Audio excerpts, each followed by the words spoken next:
O fato que irei narrar agora realmente aconteceu comigo e foi a minha pior experiência com o sobrenatural. Muitos anos depois disto ter ocorrido, para minha surpresa pude obter relatos de pessoas que em situações semelhantes também presenciaram tal impressionante fenômeno. Durante o inverno de 1987, quando eu tinha 10 anos, sempre que chegava em casa depois da escola eu corria para ver a minha avó que morava conosco em nossa casa. Certa vez, eu, como sempre fazia, fui para o quarto da minha avó que já estava deitada, e fiquei ajoelhado sobre o carpete ao lado de sua cama próximo à cabeceira, conversando, pois eu adorava as histórias que ela me contava, principalmente as experiências do além que ela havia presenciado. Já era bem tarde, passava das 23 horas. Fazia muito frio e nós já tínhamos conversado muito sobre diversas coisas, quando senti algo estranho, como se alguém estivesse nos olhando. Então automaticamente sem pensar olhei de relance para os pés da cama dela e pude ver algo aterrador. Era como se uma sombra tivesse vida. Pude ver e tenho esta imagem totalmente clara e nítida em minha cabeça como se isso tivesse acabado de acontecer neste exato instante. Era um vulto negro. Tinha a forma de um homem muito magro e alto,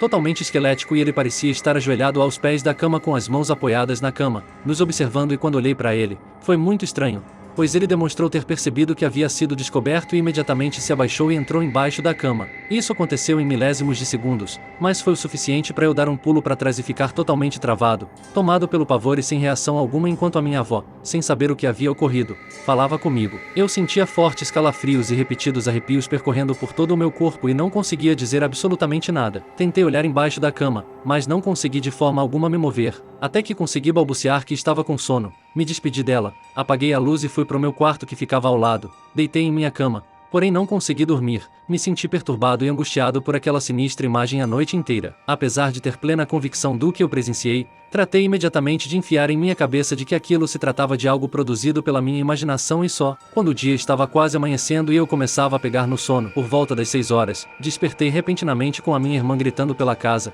chamando por meu pai. Minha irmã, incumbida de tal tarefa diária, fora levar o café da manhã com os remédios de minha avó e constatou que ela demonstrava não estar bem. Foi tudo muito rápido e quando dei por mim, toda a minha família já estava no hospital, pois a minha avó havia acabado de ter um derrame e estava entre a vida e a morte. Foi um susto enorme para todos e eu me senti muito culpado e amargurado por ter literalmente visto a morte nos rondando e não ter dito absolutamente nada a ninguém, e este sentimento perdurou por muito tempo em minha alma. Minha avó ficou internada. Voltamos para casa e oramos muito por ela, sendo que depois de um longo período ela se recuperou bem e voltou para casa. Muitos anos depois ela veio a falecer, deixando muita saudade e preciosas lições de vida, mas sempre que me lembro dela inevitavelmente me vem à memória esta aterradora e macabra história que sempre me deixa muito reflexivo e assustado. Será que aquela criatura que eu via aos pés da cama da minha avó era morte, querendo levá-la?